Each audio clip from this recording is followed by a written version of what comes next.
I'm Rachel Holt for Nesson.com, joined by Adam Meyer of FOX Sports. Adam, thanks for joining us. Hey, thank you for having me. It's week 3 is coming up now, so people are ready to either, get back to a winning record of 2-1 or try to rebound from an 0-2 hole. So hopefully this helps out some people this week. Yeah, it is a big week, and I hate to start this podcast out on a negative note, but week 2 was all about injuries to running backs, so there are a lot of questions for week 3. And there's some big names in the mix, which of course means big implications for fantasy football rosters. First, Adam, let's talk about Adrian Peterson. He was a high draft pick for a lot of people. He wasn't all that productive in week 1, and he suffered a torn meniscus in week 2. So what does his injury mean, and who can we look to replace him? Yeah, that one's going to be a tough one. I know that in the Minnesota running game, you're going to be splitting carries there. You got Jerick McKinnon, you got Matt Asiata. Asiata is more the goal line back. He's going to get a lot of those touchdowns.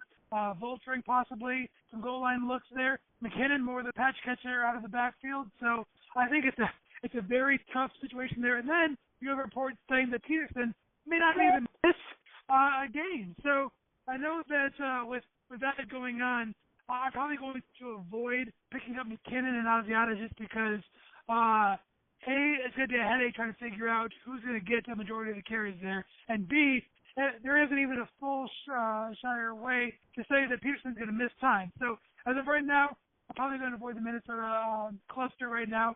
I'll probably look at other places right now, after the Miami New England game, being that Aaron Foster is battling an injury and Jay Ajayi not in good favor with Adam Gase and the Dolphins, I look at Kenyon Drake. They have the Browns this week. Browns, a very porous defense. Kenyon Drake scored the touchdown last week against the Patriots. Again, a better defense than he will get this week in Cleveland. So I think Drake is going to be a guy that I'm going to want to add free agent-wise. I think that if he's available, Charles Sims is absolutely a must. Doug Martin sustaining an injury there in Tampa Bay, especially in a PPR league with Charles Sims there, catching the ball out of the backfield. You already get that aspect that's coming from him. So now, if he's able to get carried as well, I think that Sims is going to be a very, very high pickup there. Maybe another guy you're going to want to target, again, because of just all the injuries going on. See, it's tough because you had someone like Woodhead get hurt, but you know Melvin Gordon's not going to be available. And in the case for Jonathan Stewart, who's hurt, I really don't want Cam Newton-Payne or Fonzie Whitaker because I think, if anything, Cam Newton's going to pick up the slack in the running game in Carolina. So it really makes it hard. Even though there was a lot of injuries to running backs, there isn't a lot favorable to fantasy-wise how it portrays. So one that I might want to look at in Detroit, the Meyer Abdullah battling an injury, the way Washington someone. He only had 4 attempts, but he got 31 carries out of it. In week 1, he scored a touchdown against the Colts. So if Amir Abdullah's out and they keep Theo Riddick in the passing catching role, I think that Dwayne Watkins is guy is going to get some looks as well. So I think that running back wise, obviously it's going to go. Phil Sims is the guy that I want first, but I doubt he's going to get open a lot of leagues. But I would want Kenyon Drake 2 and probably go with Dwayne Watkins 3rd. Okay, great. Yeah, like you said, a lot of injuries to some big guys in there. Peterson, Danny Woodhead, Jonathan Stewart. So definitely a lot of questions for fantasy owners. A big question that we have in New England is the notable injury that happened in the game on Sunday with quarterback Jimmy Garoppolo. Jimmy looked really good against the Dolphins. He threw for 234 yards and 2 touchdowns before he was taken out of the game late in the second quarter with a right shoulder injury. That is his throwing arm, and we're not sure what his status will be for Thursday's game at this point against the Houston Texans. So given the uncertainty of his situation, what is your advice for fantasy owners who are starting Patriots players this week? It's going to be a tough one for sure. I know that a lot of people probably had Martellus Bennett sitting on their bench after that week 1 blocking show that he put on there against Arizona, and then look at what happens in week 2. 6 targets, 5 catches, 114 yards, a touchdown. I believe when Brissett got out there, his very first pass was to Bennett for like 30-plus yards. So Bennett was a huge part of that drive. They kind of got Brissett down the field, gave the Patriots that rushing touchdown by Blunt down by the goal line, and ultimately was the winning touchdown drive. I mean, they won by 7, and it was mainly because of that first initial drive from Brissett. So I think that Bennett being there. I mean, again, Belichick is not very appeasing when it comes to helping fantasy owners with their lineups, whether it's saying who's on the injury report or what his game plan is or anything like that. So we don't know, A, who the quarterback's going to be. B, we don't know what Gronk's situation is. So I think that because of a short week, I'm going to rule out Gronk and Garoppolo just because I think that Garoppolo would have, returned to that Miami game if there was any chance of him playing on a short week. So I'm going to assume it's Brissett and Bennett still in there. So if that's the case, if you want to start Bennett, I'm all about that because I know with the younger quarterbacks, they tend to check down to tight ends, they tend to check down to running backs, and if Bennett's the only tight end there, I know that he's going to get a lot of luck there as well. So I'm all about starting Bennett. Other than that, though, it's going to be tough because they're facing a tough Houston defense. Granted, it's in New England, but I still think Houston, they're going to game plan for Brissett as well. So I think it's going to be a really tough fighting there and possibly a low-scoring game in that one as well. So until we get more information, I may advise people to start Bennett, but other than that, though, it's going to be a tough call. I mean, obviously, you got to start Blunt because you saw what he did. Right. The guy was tremendous when he got out there for New England, and I know that if the passing game is going to struggle, they're going to want to feed LeGarrette Blount. So I think that I'm going to give that green light to LeGarrette Blount and probably Martellus Bennett if Gronk is out. If Gronk is in, obviously Gronk is a must start as well. But other than those two, I may sit and watch this New England game and just see what happens. Quite the impressive hurdle from Blunt in that game, too. I didn't know he had it in him, but... I know. It came out of nowhere. It was awesome. Yeah, it was pretty awesome. Okay, so there's been a lot of underperforming players. We're talking Sammy Watkins, who, of course, has a foot injury, but at the same time, not doing that well. Todd Gurley is also a player out there who is not putting up the points that fantasy owners would have hoped. At this point, I know it's only week 2, but it's kind of hard calming fantasy owners down when they're not seeing the production right away. Is there any reason to be concerned about either of these two guys? Maybe not Todd Gurley, but I am concerned about Sammy Watkins. Obviously, this foot injury is really seeming to bother him. You look at his first 2 games. Week 1 against the Ravens, only 4 catches, 43 yards. Last week on Thursday against the Jets, 2 catches, 20 yards. It's not looking well for Watkins right now. I mean, granted, you can say that he was facing some tough defenses there, but you saw what Corey Coleman was able to do against Baltimore's defense on Sunday, and then for the Jets, I mean, you had obviously a bit for the Bills. You had Marquise Goodwin, who was able to sprint past Darrelle Revis there. So I think this is just an issue that's going to plague Watkins throughout the rest of the season until he decides to shut it down. That this is going to be an injury that's just going to plague him for all of 2016. So I'm really worried about Watkins, which is sad because you know with Tyrod Taylor there, they have the weapons to make some things happen. Sean McCoy in the running game, and Charles Clay at tight end. And it's said that this Buffalo offense is going to struggle. I'm sure that people in New England aren't really worried about it because they're glad to see Buffalo struggle right now in their division. But I think that for Sammy Watkins, it's just going to be a tough 2016 for him. As for Todd Gurley, I think it's just a matter of defense is adjusting to the fact that they know that Los Angeles doesn't have a quarterback. Case Keenum's there right now, and they played 2 games and they scored 0 touchdowns, and it's because they can't get things going offensively with Keenum. Granted, they faced a Seahawks defense, which is really tough to get anything going against. Gurley, 19 carries, 51 yards, only 1 catch, but it was for 19 yards there. Week before against the 49ers, 17 carries, 47 yards. So he's getting his carries. He's getting close to, he's averaging 18 carries a game. Week 3, I think, is going to be a little bit easier. He's facing Tampa Bay, who is a lot of points. I mean, you saw what happened to them last week as well. So they kind of got owned by Arizona. So I think that with this one, if Gurley struggles in week 3 against Tampa Bay, that's when I start to worry.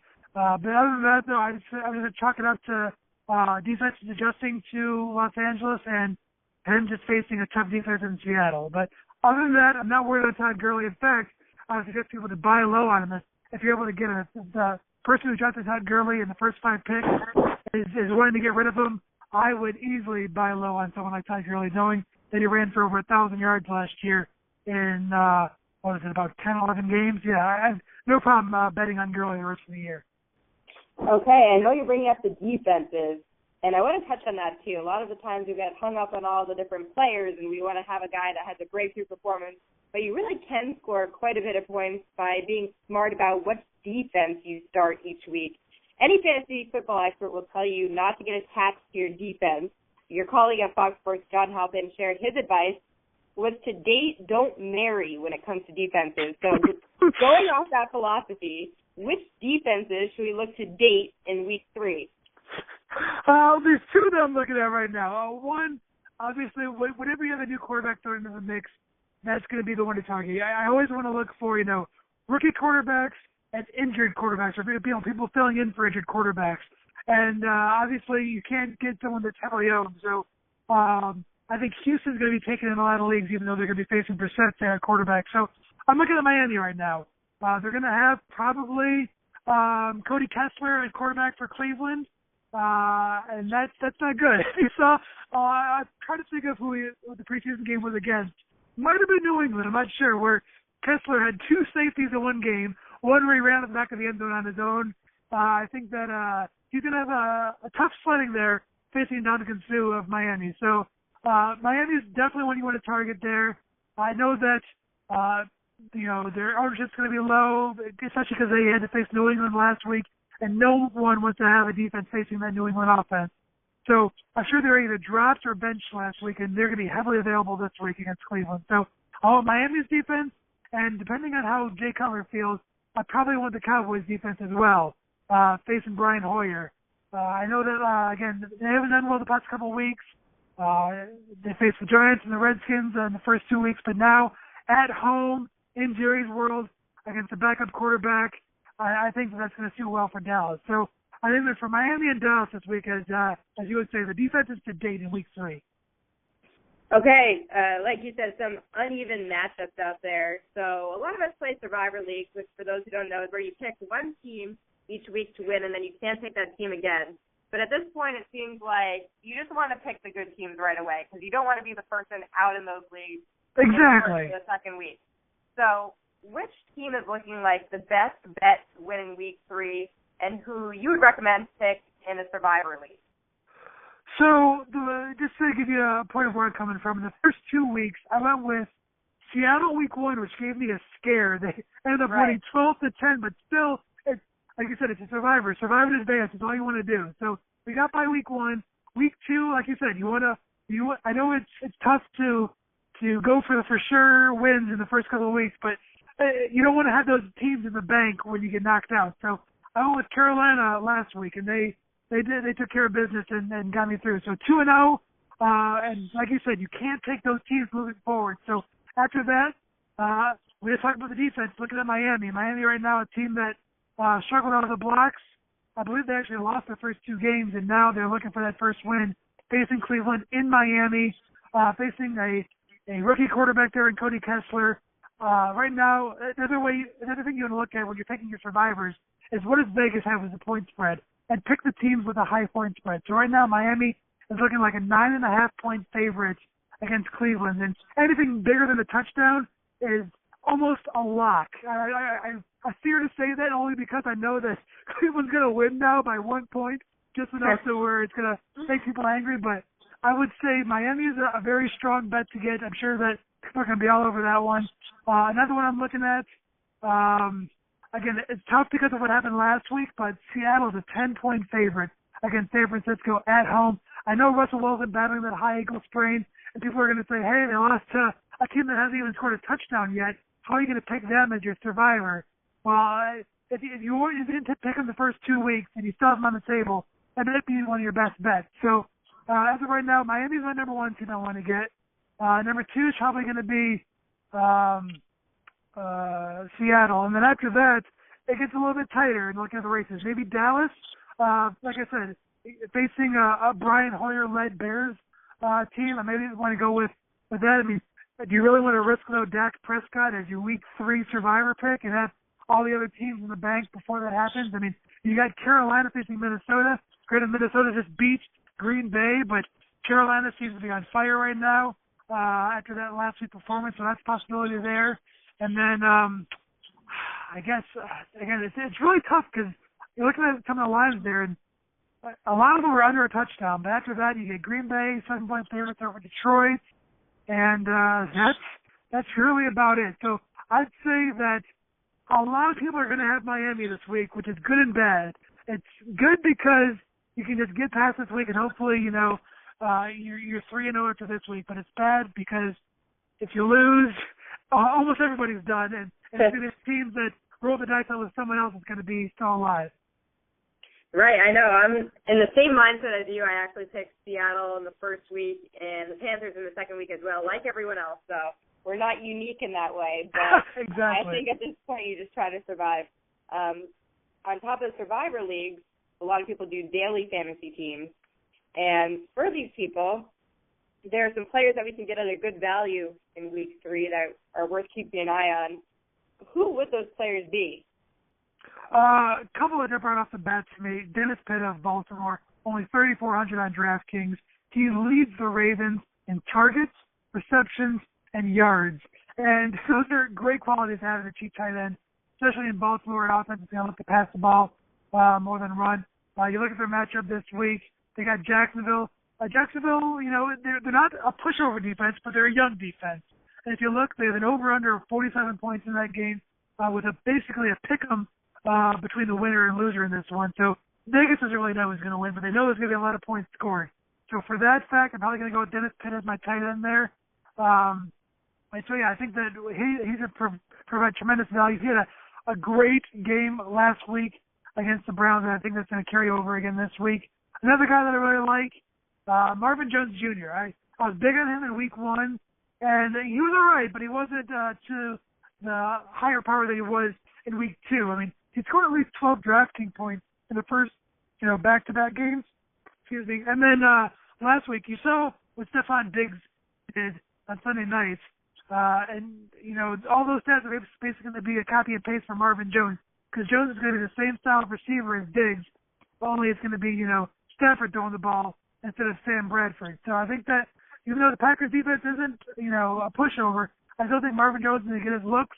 Is going to be a tremendous value in DraftKings at only 6,200.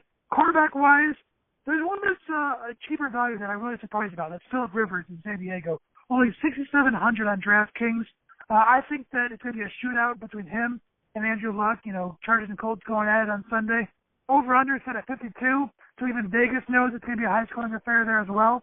Last week, Rivers threw 4 touchdowns, and I think that it's going to be close to that total again this week against the Colts. Look what happened in week 1. Colts faced Matthew Stafford and the Lions, and Stafford threw for 340 yards and 3 touchdowns. So I'm hoping that if only those stats are copied over to Rivers, I'm going to be a happy man on Sunday night when that happens for Phillip Rivers against the Colts. Okay, Adam, great stuff from you. Any other final words of advice as we head into week 3 for all the fantasy owners out there?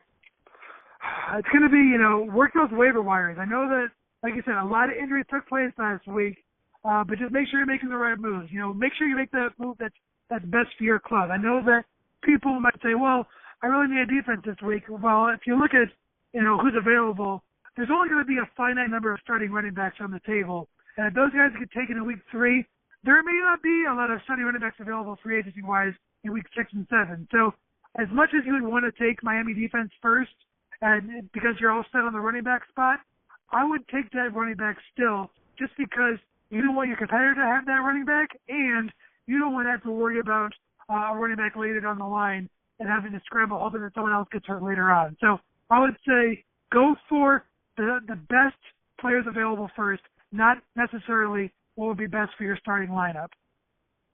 Thank you so much. Really appreciate it. Adam, you can find him on Twitter at FOX Sports Meyer. Thanks for tuning in, and good luck with your fantasy teams this week.